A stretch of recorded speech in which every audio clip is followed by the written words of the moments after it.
지난 주간에 오늘과 똑같은 본문을 가지고 예수님께서 바리새인 시몬을 책망하시는 내용을 보았습니다. 바리새인 시몬은 바리새인으로서 예수님을 식사 초대를 하셨습니다. 예수를 존경해서 혹은 예수를 믿어서가 아니라 아마도 주변 사람들 덕분에 억지로 식사 초대를 한 것 같습니다. 예수를 선지자로 인정하는 것도 아니고 메시아 구세주로 인정하는 것도 아닌데 예수를 식사 초대를 했습니다. 그러다 보니까 예수님을 식사 초대하긴 했지만 예수님에 대한 대접은 소홀했습니다.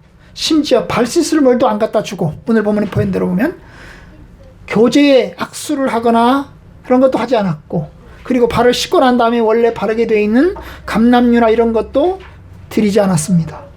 그리고 예수님을 향해서 이제 속으로 비난하는 생각을 가지고 있다는 것을 보게 됩니다. 예수님은 이러한 바리새인을 향해서 책망하셨습니다. 그리고 이제 올바른 믿음의 길을 가르쳐 주셨습니다. 예수님은 하나님의 아들이시고 선지자 이상으로서 바리새인을 향해서 말씀하신 것입니다.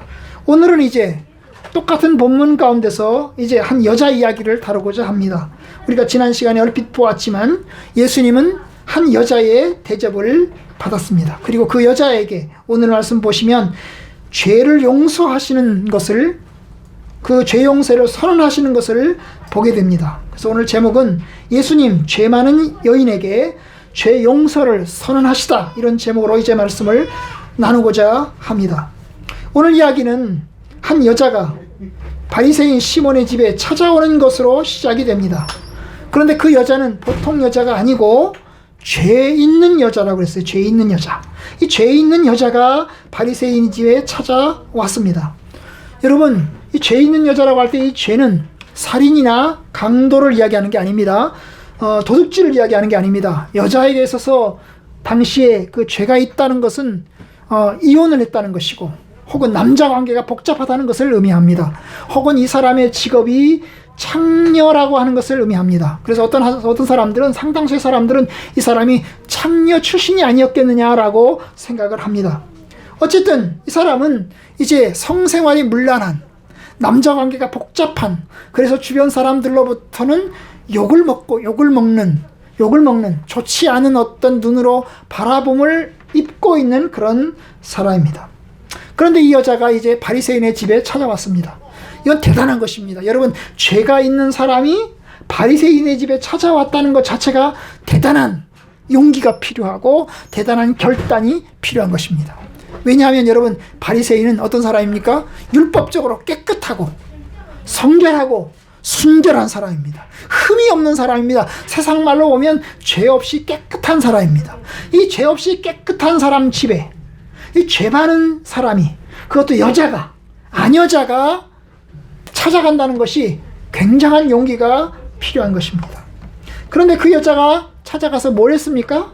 그 여자가 찾아가서 한 것은 예수님에게 이상한 짓을 했습니다. 그 이상한 짓은 뭡니까? 37절. 그 동네에 죄를 지은 한 여자가 있어 예수께서 바리새인의 집에 앉아 계심을 알고 향유 담은 옥합을 가지고 와서 예수의 뒤로 그 발 곁에 서서 울며 눈물로 그 발을 적시고 자기 머리털로 닦고 그 발에 입 맞추고 향유를 부었다고 했습니다. 여러분, 그 여자가 예수님이 있는 그 바리새인의 집에 찾아왔어요. 아까 말씀드렸던 것은 대단한 용기가 필요합니다. 용기가 필요해요. 그뿐만 아닙니다. 이 여자는 예수님에 대해서 깊은 관심을 가지고 있는 사람입니다. 예수님이 그 집에 찾아왔다는 소식을 듣고 찾아온 거죠. 예수님에 대한 깊은 관심을 가지고 있는 것입니다. 찾아온 목적은 이제 오늘 나와 있는 것처럼 뭡니까? 예수님에게 이러한 행동을 하기 위해서 찾아온 것입니다. 예수님하고 이 여자가 이전에 만남을 가졌냐? 그건 잘 몰라요. 이전에 깊은 관계를 가지고 서로 대화를 한 적이 있느냐 없느냐, 그건 잘 몰라요. 그러나 여자로서는 예수님을 알고 있었던 것 같고, 그죠? 예수님에 대한 깊은 관심을 가지고 있던 것 같고, 그래서 찾아온 것입니다. 어쨌든 예수님을 찾아와서 한 행동은 굉장히 이례적이고 평범하지 못한 행동을 하는 것을 보게 됩니다. 예수님의 뒤로 와서 울면서 눈물로 그 발을 적시고, 여러분, 그 발에다가 눈물로 발을 적시려고 하면 발이 있는 곳에 엎드렸을 것입니다. 아마도 꿇어 앉았을 것입니다. 앉은 상태에서 예수님이 있는 발에다가 예수님은 신발 신지 않았고 거기다가 양말도 신지 않았고 맨발일 것입니다. 그런 상황에서 이제 뭡니까? 눈물로 그 발에다가 눈물을 뚝뚝뚝뚝 흘렸고 거기다가 자기 머리카락을 풀어가지고 그 머리카락으로 예수님의 발을 이렇게 닦았습니다. 닦았어요. 수건으로 닦을 수도 있고 걸레로 닦을 수도 있는데 수건과 걸레를 사용하지 않고 자기 머리털로 예수님의 발을 이제 닦았습니다. 닦았어요. 그리고 어떻게 합니까? 예수님의 발에 키스를 했어요. 예수님의 발에 입을 맞췄다고요. 입을 맞췄어요. 그리고 그 예수님의 발에다가 또 향유를 부었어요. 그와 같은 이상한 행동을 그가 하였습니다. 그가 찾아온 것도 모험인데 그가 한 행동은 대단히 이상하고 평범하지 못한 행동을 감당하였던 것입니다. 여러분, 이 사람은 대단하죠. 보통 사람이 할 수 있는 게 아닙니다. 저와 여러분들 중에 누구도 할 수 없는 일입니다. 아무도, 우리 교회 성도들 중에서 저에게 아무도 그와 같은 행동을 하신 분도 없습니다. 할 수 있는 일이 아닌 것입니다. 그런데 그와 같은 행동을 감당하였습니다. 놀라운 거죠. 굉장히 이례적인 것입니다. 거기 둘러앉아 있는 사람들이 그 모습을 봤을 거고 특별히 바리새인 시몬도 굉장히 이상하다고 생각을 했습니다. 도대체 왜 그러나? 저 여자가 도대체 정상적인 것이 아니겠다라고 생각을 하고 있었고 그리고 상당히 문제가 많다고 생각을 하고 있었습니다. 그런데 여러분 그 모습을 보십시오. 여자가 한 행동을 한번 보십시오. 어떤 사연이 있지 않겠습니까? 눈물을 흘리면서 거기다가 자기 머리털로 예수님의 발을 닦고 있는 모습을 한번 상상해 보십시오. 그리고 예수님의 발에 키스를 하는 모습을 한번 상상해 보십시오. 그리고 자기의 향유를 바른 모습을 생각해 보십시오. 여러분 이 향유의 값이 얼마나 될까요? 적어도 1,000만 원에서 2,000만 원 정도는 됩니다. 엄청나게 많은 돈입니다. 1년치의 월급이 다 들어가는 돈입니다. 그런데 그 많은 돈이 들어가는 그 향유를 예수님의 발에 다 부어버리는, 약간만 살짝만 찍을 수도 있는데 그걸 왕창 다 부어버리는 모습을 한번 생각해 보십시오. 여러분 사연 있지 않겠어요? 남자가 여자에게, 여러분 그 당시에 남녀 관계는 아주 분명합니다. 남자와 여자는 서로 말도 걷지 않습니다. 서로 말도 붙이지 않아요. 잘 남자와 여자는 서로 몸에 손을 대지도 않습니다. 외간 남자가 그거 하겠습니까? 자기 부인도 남편에게 그렇게 하기 힘든데 여러분 다른 외간 여자가 예수님에게 그와 같은 일을 했을 때 얼마나 평범하지 않은 것입니까? 그런데 그와 같은 행동을 하였습니다. 이런 행동을 할 수 있는 사람은 예수님에게 뭔가 마음속에 큰 사연이 있는, 뭔가 큰 사연이 있는 그런 행동이지 않겠습니까? 바로 그렇습니다. 아마도 저는 생각하기에 예수님의 설교를 통해서 깊은 은혜를 받았을 것 같습니다. 아마도 예수님의 말씀을 들으면서 깊은 은혜와 깊은 감동을 받은 것 같습니다. 내 삶에 있어서 나에게 큰 은혜를 주고 나에게 큰 유익을 준 그분이겠다 싶습니다. 맞아요. 그는 은혜를 받은 사람입니다. 매틸리라는 주석자는 이 장면을 보면서 이 여자가 예수님의 설교를 듣고 깊은 은혜와 감동을 받았고, 그래서 그 깊은 은혜와 감동을 주체할 수 없어서 예수님에게 와서 자기의 그 깊은 은혜와 감동을 예수님에게 다 표현했다고 이야기를 합니다. 이 여자가 보통 여자가 아니잖아요. 죄 많은 여자잖아요. 죄가 있는 여자잖아요. 사람들로부터 손가락질 당하고 사람들로부터 버림받은 사람이에요. 사람들로부터 좋은 평판을 듣지 못하는 사람이에요. 그런데 이 사람들로부터 존경받지 못하고 좋은 평판을 듣지 못하는 이 사람이 예수님을 향해서 그와 같은 마음을 가졌을 때는 주님의 말씀이 그에게 큰 위로가 되었을 것 같습니다. 그는 악한 삶을 살았던 사람이고 하나님의 율법에서 어긋난 삶을 살았던 사람이고, 그런데 그의 삶 가운데서 큰 변화가 일어났고, 그렇게 해서 이제 예수님께 감사함을 표현하기 위해서, 예수님에게 자기의 사랑을 표현하기 위해서 이제 주께 온 것입니다. 여러분, 바로 그래요. 바로 그와 같은 여자의 모습입니다. 엄청난 은혜요, 엄청난 사랑을 그가 엄청난 모험심으로 쏟아붓고 있는 것을 보게 됩니다. 다른 사람들이 이상하게 생각할 것 몰랐을까요? 다 알았을 겁니다. 다른 사람들이 손가락질할 것 몰랐을까요? 다 예상했을 것입니다. 내가 찾아가면, 그리고 내가 그와 같은 행동을 하면 사람들이 다 손가락질할 거라고, 어쩌면 자기가 몇 쪽 힘을 받을 거라고 하는 것까지 생각하고 이와 같은 행동을 했을 것입니다. 예상하면서 한 거지요. 바로 아니나 다를까 주인 바리새인이 그 모습을 보면서 예수님을 마음속에 이제 노골적으로 말은 못하고 속에서 이제 생각을 하고 있는데, 예수님께서 이 여자에 대해서 칭찬하시는 이야기를 합니다. 바리새인의 심중에 예수님을 비난하고 예수님을 하찮게 생각하고 없이 여기는 생각을 하고 있는데, 예수님께서는 이 바리새인의 생각을 알아보시고 오히려 그 여자의 행동을 칭찬합니다. 칭찬합니다. 뭐라고 칭찬합니까? 44절. 그 여자를 돌아보시며 시몬에게 이르시되 이 여자를 보느냐? 네가 네 집에 들어올 때에 너는 내게 발 씻을 물도 주지 아니하였고. 제가 지난주에 얘기했습니다. 손님이 오면 발 씻을 물을 갖다 드리는 것이 예입니다. 그 당시에는 신발도 좋지 못했고, 그 당시에는 도로도 좋지 못했기 때문에 온통 먼지로 뒤덮일 수밖에 없습니다. 지금은 이스라엘 나라가 아스팔트가 잘 돼 있어가지고요, 아스팔트로 가면 괜찮아요. 그런데 예수님 당시 2000년 전에는 도로 포장이 하나도 안 돼 있는 상황입니다. 완전히 먼지로 뒤덮을 수밖에 없는 상황입니다. 그러면 발 씻음을 갖다 드리는 게 예의고, 그리고 또한 손님이 오면 잘 왔다고 악수하고 서로 몸을 껴안고 서로 키스도 하고 이렇게 하는 것이 예입니다. 그런데 말합니다.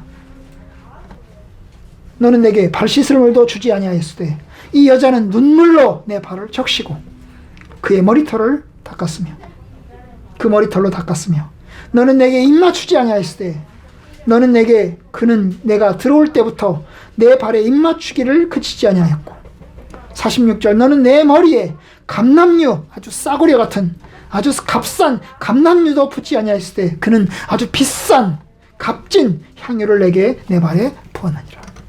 그러면서 이 여자를 칭찬하십니다.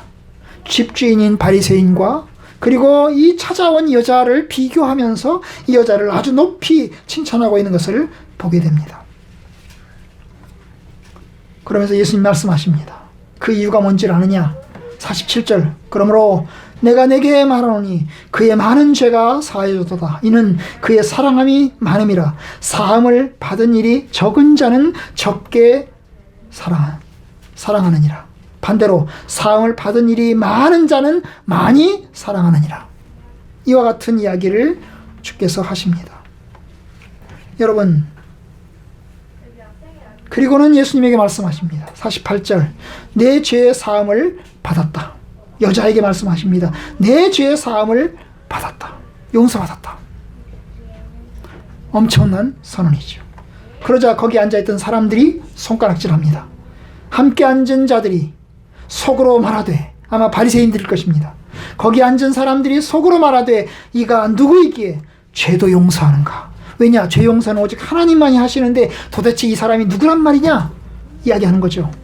예수께서 여자에게 또 말씀하십니다. 내 믿음이 너를 구원하였으니 평안히 가라. 평안히 가라. 하는 말씀까지 하십니다. 여러분, 이 말씀 가운데서 우리가 다시금 예수님이 누구신가를 보게 됩니다. 예수님은 누구십니까? 지난주에 말씀드렸어요. 그는 선지자일 뿐만 아니라 하나님의 아들이시고 그는 만왕의 왕이십니다. 그는 메시아이십니다. 여러분, 예수님은 여자가 죄 많은 여인인 걸 알았습니다. 가까이 오도록 내버려 두셨죠. 죄 많은 여자가 있는 것을 알면서도 가까이 오도록 내버려 두셨고, 그리고 또한 여러분, 그 여자가 자기 발에 눈물을 흘리도록 내버려 두셨고, 그리고 그 여자의 머리털로 자기 발을 닦도록 그냥 내버려 두셨고, 그리고 그 여자가 자기 발에 키스하는 것을 내버려 두셨고, 그리고 그 여자가 자기 발에 향유를 붓는 것을 그냥 내버려 두셨습니다. 알지만 그 여자가 순결하지 못하고 깨끗하지 못하고 정결하지 못한 여자인 줄 알지만 다 허용하시고 다 허락하셨습니다. 그리고 또한 바리새인의 생각을 아시면서 책망하십니다. 그리고 여자에게 죄사함을 선언하십니다. 그리고 구원과 평안을 선언하십니다. 그는 누구십니까? 여러분, 예수님은 하나님이십니다. 그는 하나님만이 아실 수 있는 것을 아시고 하나님만이 하실 수 있는 것을 하십니다. 그는 사람의 생각을 모두 다 아시는 하나님이십니다. 사람의 생각과 사람의 심중에 있는 모든 것을 다 아시는 분이 하나님이십니다. 바로 예수님은 하나님이십니다. 그는 하나님이 하실 수 있는 걸 하십니다. 예수님은 사람들의 죄를 용서하십니다. 어느 누가 감히 사람들의 죄를 용서합니까? 여러분, 저도 여러분들에게 죄를 용서하지 못합니다. 그런데 하나님이 그 사람의 죄를 용서하십니다. 내 믿음이 너를 구원하였으니 평안히 가라. 바로 주님께서 그 말을 하셨습니다. 여러분, 그와 같은 분이 예수님이십니다. 우리가 믿는 예수님은 어떤 분이십니까? 우리를 아시는 하나님이십니다. 우리의 생각을 아시며 우리의 삶을 아시며 우리의 연약함을 아시며 우리의 모든 것을 아시는 하나님이십니다. 그리고 우리가 죄가 많은 사람일지라도, 우리가 부족하고 연약한 사람일지라도 포용하시고 우리의 죄를 선언하시는 하나님이십니다. 여러분, 맞아요. 그는 하나님이십니다. 우리가 믿는 예수님은 보통 사람이 아닙니다. 우리는 도덕 선생을 믿는 게 아니에요. 우리는 예수님으로부터 좋은 말씀, 착한 말씀을 듣는 게 아니에요. 우리는 석가모니와 같이 착한 삶을 살기 위해서 우리가 예수를 믿는 게 아니에요. 우리는 하나님의 아들 되시는 예수 그리스도를 통해서 생명을 얻고 구원을 얻기 위해서 예수 그리스도를 믿는 것입니다. 여러분, 예수님은 어떤 분이십니까? 예수님은 자기에게 오는 사람을 내치시지 않습니다.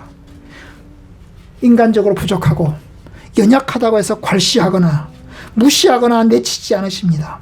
예수님은 자기에게 오는 사람을 받으십니다. 자기에게 나아오는 사람을 받으십니다. 나는 죄인입니다. 내가 부족합니다. 나는 흠이 있습니다. 내가 연약합니다. 이렇게 오는 사람을 주께서 받으십니다.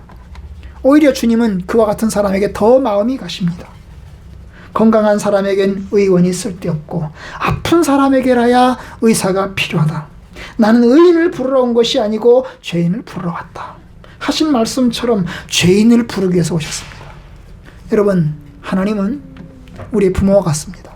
우리 부모들은 자식이 5명 있다고 그러면 그 5명의 자식들 중에서 가장 가난하고 가장 고생하고 가장 아픈 자식에게 마음이 갑니다. 그랬던 것 같아요. 우리 장모님 보면 여러분, 잘 사는 자식들이 용돈을 주잖아요. 그 용돈을 다 주머니에 넣어놨다가 가난한 자식이 오잖아요. 그 가난한 자식에게 용돈을 다 줍니다. 그렇죠? 우리 그 당시에 장모님이 살아계실 때 저희가 가장 힘들었거든요. 그럼 처형들이 이제 용돈을 갖다 줍니다. 명절 때 용돈을 갖다 주면 다 가지고 있어요. 가지고 딱 주머니에 가지고 놨다가 어떻게 합니까? 우리가 가면 우리들한테 푸는 겁니다. 이게 부모님이잖아요. 그죠? 자식이 10손가락 깨물어서 안 아픈 손가락이 있겠습니까마는 그래도 가장 마음이 가는 자식은 어떤 자식입니까? 연약한 자식입니다. 가장 아프고 가장 가난하고 가장 힘들게 자는 자식에게 가장 마음이 가는 것입니다.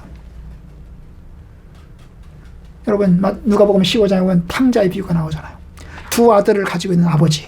그런데 이 2 아들을 가진 아버지는 누구에게 마음이 갑니까? 집 나간 아들에게 마음이 갑니다. 자기 집에 있는 온전하고 깨끗하고 잘 사는 아들에게 마음이 가는 게 아니라 집을 나간 자식에게 마음이 가는 거예요. 이게 부모님의 마음입니다. 하나님은 어떻습니까? 하나님도 마찬가지예요. 하나님은 누구에게 마음이 더 가십니까? 약한 자에게 더 마음이 갑니다. 그래서 구약 성경에 보면 하나님은 가난한 자의 하나님이라고 그랬습니다. 하나님은 고아와 세리의 하나님이라고 그랬습니다. 고아와 과부의 하나님이라고 그랬습니다. 그렇잖아요. 여러분, 과부는 의지할 남편이 없어요. 혼자서 다 헤쳐가야 됩니다. 정말 사람들로부터 무시받는 사람입니다. 고아는 부모가 없어요. 부모가 없으니까 아무것도 의지할 데가 없어요. 여러분, 가난한 사 그렇습니다. 세상에서 얼마나 많이 시달림 당하고 얼마나 무시당하는 게 가난한 사람들입니까? 그런데 하나님은 고아와 과부의 하나님이고 가난한 자의 하나님이라고 이야기했어요. 마찬가지입니다. 예수님이 이 세상에 오셔서 그는 세리와 죄인들과 함께 먹고 마셨습니다. 세리라고 해서 내치지 않으셨고 죄인이라고 해서 내치지 않으셨습니다. 그들도 원하면, 그들이 초대하면 언제든지 가시고 그들과 함께 하셨습니다. 바리새인들은 순결하고 깨끗한 사람들이라 사람 따져가면서 가지요. 우리가 보통 그러잖아요. 힘 있는 사람이 부르면 갑니다. 힘 있는 사람이 같이 밥 먹자 그러면 얼른 쫓아갑니다. 그런데 가난하고 못 살고 무시당하는 사람이 같이 밥 먹자 그러면 안 갑니다. 우리도 보잖아요. 그죠? 권력 있는 사람, 힘 있는 사람, 부자 이런 사람들과 같이 어울리기를 원합니다. 그런데 주님은 가리지 않았어요. 오히려 주님은 세리와 죄인들과 함께 어울렸습니다. 나는 의인을 부르러 온 것이 아니고 죄인을 부르러 왔다. 주님은 말씀하셨어요. 맞아요. 그분이 하나님이십니다. 이 여자가 죄인인 걸 알았고, 여자가 문제가 있는 걸 알았고, 그렇지만 여자를 괄시하거나 내치지 않았습니다. 어이 지저분한 인간아 오지마, 내 주변에 오지마, 이렇게 하지 않았어요. 오히려 그에게 자기의 몸을 맡겼습니다. 사람들이 생각하면 다 이상하게 쳐다볼 텐데, 여자만 이상하게 쳐다보는 게 아니라 그걸 맡긴 예수님도 이상하게 다 쳐다보고 있는 상황에서 사람들이 그러거나 말거나, 그렇게 생각하거나 말거나 그냥 허락하셨습니다. 여러분, 그것이 바로 우리 주님이십니다. 우리 주님은 저와 여러분들을 받으십니다. 우리가 하나님께 나아가면 누구든지 받으십니다. 우리가 하나님을 내치지 않으면 하나님은 우리를 내치지 않습니다. 하나님이 우리를 거부하시지 않습니다. 오히려 나아오기를 바라십니다. 모든 이들아 다 나에게 와라. 어떤 사람들도 다 나에게 와라. 내가 너희들을 다 받겠다. 특별히 죄 많은 사람들, 연약한 사람들 나에게 와라. 나는 너희들이 하나님이다. 바로 그것이 주님이십니다. 주님은 사람 가리지 않아요. 그리스도 안에서는 남녀나 차별이 없고 빈부나 차별이 없고 연약한 사람과 건강한 사람의 차별이 없어요. 하나님은 다 받으십니다. 그래서 우리가 하나님의 자녀가 됐어요. 만약에 가린다고 생각해 보세요. 가리면 아마 우리는 어려울걸요? 흑수저 출신들은 어려울걸요? 그런데 주님은 가리지 않아요. 우리의 주님이십니다. 생명의 주님이십니다. 예수님께서는 이 여자만 받으신 게 아닙니다. 우리가 나중에 보겠지만 예수님은 간음하다가 현장에서 붙잡힌 여자도 받으십니다. 간음을 하다가 현장에서 붙잡힌 여자, 그래서 사람들이 사형시키려고 하는 여자, 죽여도 좋다고 해서 돌팔매질을 감당할 수밖에 없는 여자도 하나님 받으십니다. 예수님은 참으로 깨끗하지 못한, 그리고 복잡한 삶을 살아온 사람을 하나님이 내치지 않으시고 받아들이시는 하나님이십니다. 회개하라, 주님께 나아와라. 너희 죄가 주홍 같을지라도 양털같이 휘어질 것이다. 그것이 하나님의 뜻입니다. 우리가 하나님께 언제든지 갈 수 있습니다. 우리가 부족하고 연약하지만 하나님께 왔습니다. 그러니 주님 받으십니다. 여러분, 그와 같은 예수님을 믿으십시오. 그와 같은 예수님을 믿으십시오. 오늘 이제 한 가지 더 말씀드리고 맺으려고 하는데요. 오늘 말씀 보면 오해가 될 만한 이야기가 있습니다. 그 오해가 될 만한 이야기가 47절에 있는데요. 내가 네게 말하노니 그의 많은 죄가 사하여졌도다. 이는 그의 사랑함이 많음이라. 사함을 받은 일이 적은 자는 적게 사랑하느니라. 이게 47절에 있는 중간의 내용이 오해가 될 만한 내용입니다. 많은 죄가 용서받았다.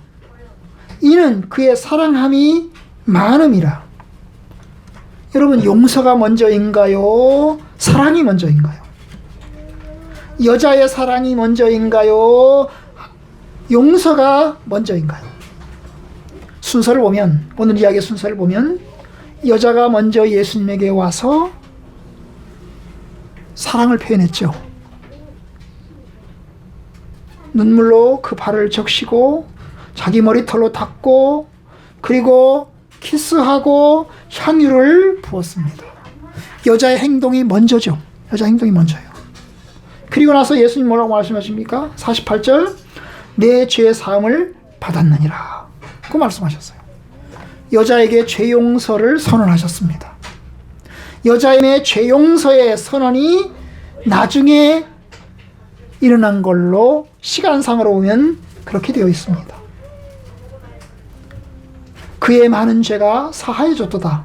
이는 그의 사랑함이 많음이라.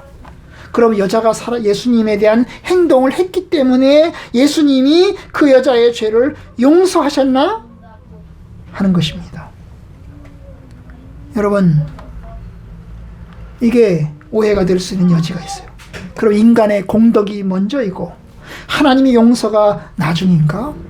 우리가 하나님 앞에 공덕을 많이 쌓으면, 우리가 하나님 앞에 공덕을 많이 쌓으면, 우리가 하나님 앞에 선한 일을 많이 하면, 우리가 하나님을 사랑하고 하나님께 헌신하면 그래야 하나님이 우리를 용서해 주시는 건가 싶습니다. 여러분, 인간적인 순서는 이게 맞는데요, 여러분, 이 일의 순서는 그렇지 않아요. 여러분, 성경의 번역을 조금 약간 바꿨으면 좋겠어요. 이렇게요. 그의 많은 죄가 사하여졌도다. 그러므로 그의 사랑함이 많음이라. 여기 이는을 그러므로라고 바꾸면 좋겠어요. 이 말의 뜻은 뭡니까? 예수님께서 죄를 용서하신 것이 먼저이고, 그리고 또한 그 여자가 와서 사랑을 표현한 것이 나중이다, 그 말입니다. 여러분, 이 여자가 예수님에게 찾아왔어요. 찾아오기 전에 이미 그 여자는 예수님에게 이미 어떤 식으로든지 간에 은혜를 입었고, 어떤 식으로든지 간에 그의 마음속에 큰 뭡니까? 울림이 있었습니다. 그 울림이 있었기 때문에 예수님을 찾아왔어요. 예수님에게 죄 용서 받기 위해서 찾아온 게 아니고, 예수님에게 죄 용서를 받기 위해서 찾아온 게 아니고, 자기의 마음의 평안을 얻기 위해서 예수님을 찾아온 게 아니고, 이미 찾아오기 전에 이 여자는 예수님께 뭔가 큰 은혜를 입었던 것입니다. 맞아요. 하나님의 용서가 먼저이고, 그리고 또한 그 용서에 대한 감사와 용서에 대한 표현을 이 여자가 나중에 한 것입니다. 그러면 이 말씀은 48절에 있는 내 죄의 사함을 받았느니라 하는 이 말씀은 여자에게 하신 이야기가 아니고, 여자에게 하신 이야기이기도 하지만 동시에 그 자리에 앉아있는 모든 사람들을 위해서 하신 이야기인 것입니다. 여러분, 그래요. 바로 이 예수님의 선언은 공적으로 너의 죄의 사함을 받았느니라 하신 이 선언은 모든 사람에게 저 여자는 용서받은 사람이다. 이제 저 사람은 죄인이 아니다. 저 사람은 사죄의 선언을 입었다 라고 하는 것을 모든 사람에게 공개적으로 다 알게 하기 위한 것입니다. 우리가 먼저 하나님을 사랑했기 때문에 하나님이 우리 죄를 용서하시는 게 아닙니다. 우리가 먼저 예수님을 믿었기 때문에, 우리가 예수님께 나왔기 때문에 우리를 자녀로 삼아주시는 것이 아닙니다. 오히려 주님의 부르심이 먼저입니다. 여러분, 예수 그리스도께서 우리를 부르시고 우리를 하나님의 자녀로 삼으십니다. 그것이 먼저입니다. 그게 먼저예요. 그 사랑을 이 여자가 알은 거지요. 알고 그 사랑에 대한 감사와 은혜를 갚기 위해서 주님께 온 것입니다. 이 여자의 사랑은 용서받은 원인이 아니고 용서받음의 결과인 것입니다. 용서받음을 알고 기뻐한 결과로서 이 여자는 예수님께 찾아온 것입니다. 그렇기 때문에 번역은 약간 바뀌는 게 좋겠던 것입니다. 그러므로 그의 사랑함이 많다. 그렇습니다. 저와 여러분들도 주님을 사랑합니다. 예수 그리스도를 믿습니다. 그런데 우리는 얼마만큼 사랑합니까? 저와 여러분들은 이 여자만큼 주님을 사랑합니까? 이 여자만큼 주님을 사랑합니까? 아니면 바리새인만큼 사랑합니까? 아마 바리새인도 예수님을 초청을 했어요. 초청했으니까 그야말로 적게나마 은혜를 입었겠죠. 아마 이 바리새인도 억지로나마 예수를 초청했으니까 그나마 조그만한 뭔가가 있었겠죠. 그런데 바리새인에 비해서 이 여자는 엄청난 사랑을 표현했습니다. 얼마만큼 주님을 사랑합니까? 얼마만큼 주님의 은혜에 감사합니까? 저는 여러분들에게 하나님의 은혜가 넘치기를 바랍니다. 하나님의 은혜가 넘쳐서 하나님의 은혜에 감사하고 감격하고 믿음으로 사시기를 바랍니다. 여러분, 하나님의 은혜가 큽니다. 하나님의 은혜가 엄청나게 큽니다. 예수님께서 우리를 위해서 십자가에 못 박혀 죽으셨습니다.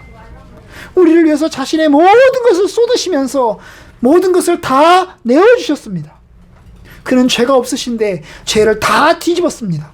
사람이 될 필요가 없는데 사람이 되셨습니다. 그는 하나님이신데 사람이 되셨습니다. 우리가 똑같은 사람으로 오셨습니다. 그리고 우리가 당하는 수모를 다 받으셨습니다. 우리가 당하는 수모와 우리가 당하는 모욕을 다 받았습니다. 그것이 주님의 사랑입니다.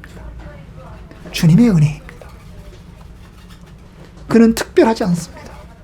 예수님 우리에게 특별한 대접을 받으시려고 오신 게 아닙니다. 그는 특별한 대접과 특별한 존경을 받으시려고 오신 게 아닙니다. 그는 우리를 위해서 모든 것을 다 내어주시기 위해서 오셨습니다. 여러분, 인간이 타락한 다음에 하나님께서는 인간을 구원할 길은 아무것도 없겠구나. 인간을 구원할 길은 아무것도 없구나. 오직 무지한 자가 대신 죽는 것밖에 없겠구나 싶었습니다. 여러분, 하나님은 거룩하신 하나님이십니다. 하나님은 죄를 용납하지 않으십니다. 절대로 하나님은 죄를 용납하지 않습니다.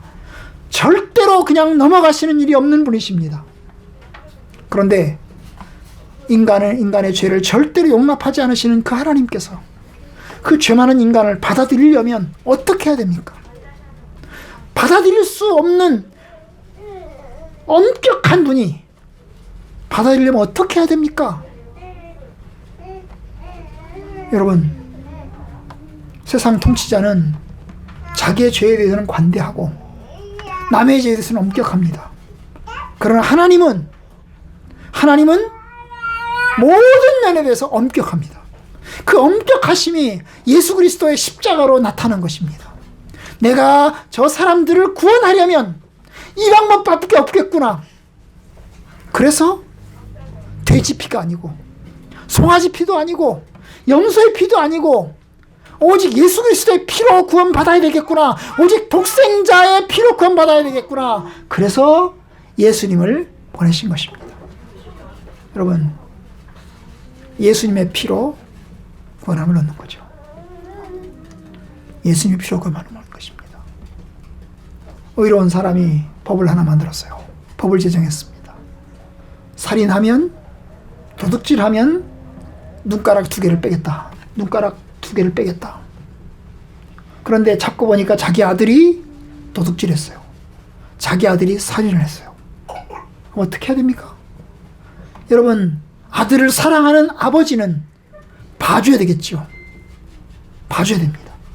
그런데 그 아들을 봐주면 그 아버지는 공의로운 왕이 되지 못합니다. 그러면 두 눈가락을 빼야 됩니다. 공의로운 왕이 되기 위해서는 두 눈가락을 빼야 되고, 사랑이 많은 왕이 되기 위해서는 눈가락을 빼면 안 됩니다. 어떻게 해야 됩니까? 그래서 하나는 아들의 눈가락을 빼고 하나는 자기의 눈가락을 빼는 것입니다. 여러분, 아들의 눈가락을 빼는 것은, 그래서 자기 눈가락까지 두 개로 다 빼는 것은 공의로운 왕이십니다. 그냥 넘어가지 않고 엄격하게 죄에 대해서는 물겠다는 거죠. 여러분, 그런데 이 왕은 자기 눈가락 하나를 뺐습니다. 이것은 아들에 대한 사랑입니다. 죄에 대해서는 엄격하지만 내가 내 아들을 사랑한다, 그러니 내가 내 눈가락 하나를 빼겠다. 아마 진짜 사랑이 많은 왕이라면 자기 눈가락을 두 개를 다 뺐을 것입니다. 아들 하나 내 하나 하지 말고 차라리 아들의 눈은 그냥 놔두고 자기 눈가락을 차라리 다 뽑았을 것입니다. 하나님은 그와 같으신 것입니다. 자기의 눈가락을 두 개를 다 뺀 것 같이 독생자이신 예수 그리스도를 우리에게 보내서 자신의 모든 것을 다 내어주셨습니다. 그것이 하나님의 사랑이고 그것이 하나님의 은혜입니다. 우리가 그를 사랑한 것이 아니고 그가 우리를 사랑한 것입니다.